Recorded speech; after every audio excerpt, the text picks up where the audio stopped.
Gohan used to be a crown jewel in the heart of the Dragon Ball series. Watching Gohan grow at the same time I did was an experience that's honestly not around in today's anime, in my opinion. I got to witness Gohan go from a scared, timid kid into the first Saiyan to achieve Super Saiyan 2 and defeat Cell, to becoming the strongest Dragon Ball character ever at the time, until he got finessed by Super Buu. Either way, Gohan has been built for greatness, even if he doesn't have the same love for fighting that his dad does. Once Dragon Ball Z Battle of the Gods released, everyone was interested in seeing the long overdue return of the Dragon Ball franchise. For me, watching that movie felt just as magical as watching the series, but I noticed Gohan was a little different. Smaller in frame, so at this point, he had probably stopped training, or at least not as much. Beerus hold Gohan and everybody else, obviously, so this wasn't a surprise or a disappointment. But the most disrespectful moment I've ever seen as a Gohan fan happened in Dragon Ball Super Resurrection of Frieza. After Frieza arrived on Earth with his army, Gohan was one of the first people to pull up to where his energy was. Goku and Vegeta were originally training with Whis on Beerus' planet. That's why they weren't there to first respond. This moment is a key factor in my current thought of Gohan. I'll address this later in the video. Master Roshi was also one of the first to arrive with Gohan as well, and he asked him if he had been keeping up with his martial arts.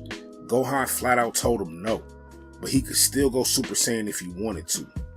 Maybe. My nigga, what does that mean? Being able to be a Super Saiyan is proof that you are not only strong, but one of the strongest in the universe. We've gotten used to Saiyans and their unlimited power-ups over the years, but the legacy of a Saiyan and a Super Saiyan has left the different species of their galaxy in fear, awe, trauma, and more. And once you achieve that, how could you let that go? Granted, Gohan is not like traditional Saiyans we know. He's not really power hungry or trying to maximize his potential. He's half Saiyan and half human. And although that makes him naturally stronger in certain ways, it also is weakening him. Gohan is not just a warrior. He's a scholar, a husband, a father, a superhero, and just overall his nature is not that of what Saiyans have been known to be. Aggressive, vengeful, bloodthirsty. In fact, the only times we see Gohan reach true anger as a child is when his family or something he believes in protecting is in danger. Totally the opposite of Vegeta, who grew up knowing he'd be one of the fiercest warriors to exist, or Goku, who grew up fighting to get stronger every day. And I understand all of this. It's fair that Gohan doesn't want to follow the natural path of his bloodline. He doesn't have to strive to be the greatest, but to no longer train altogether, that was completely unacceptable. I get the argument for him not being needed per se, but that's not true at all.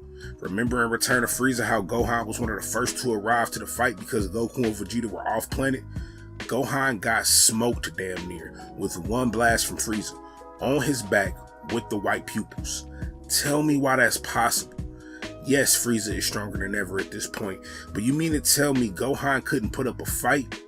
Realistically, the Gohan we knew probably should have been able to kill him. Either way, that was pathetic. Gohan is needed. If Goku and Vegeta aren't there to step up first, once again, Gohan is needed, just like every other warrior. Even Tien still trains and won't get in the field when needed.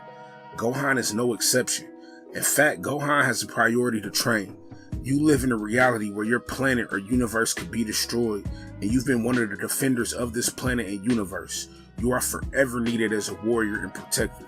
You can still be the scholar, the husband, and the father you want to be, but there should be more balance with training.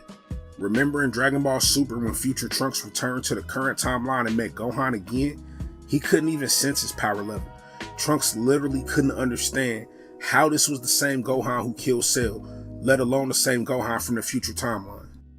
Trunks wondered the same thing that I wondered. What the hell happened? Now we've seen some slight moments of redemption since this moment. Gohan stepping up in the Tournament of Power, and most recently with Dragon Ball Super superheroes. I know everyone is excited for Beast Gohan. Trust me, I am too. The potential for Gohan to be great is at an all-time high, but Gohan needs to realize he's truly needed as a warrior. Even throughout the movie, Piccolo has to try to trigger Gohan so that he responds like a warrior. It eventually worked and the result was amazing, but we need more of that. If Gohan can be ready when we need him, I have faith that he can have the greatest comeback of all time. If you enjoyed this video, go ahead and like, comment, and subscribe. I have plenty more content coming. I got some videos that you can go and check out now. Go ahead and sign your name in the journal and stay a while.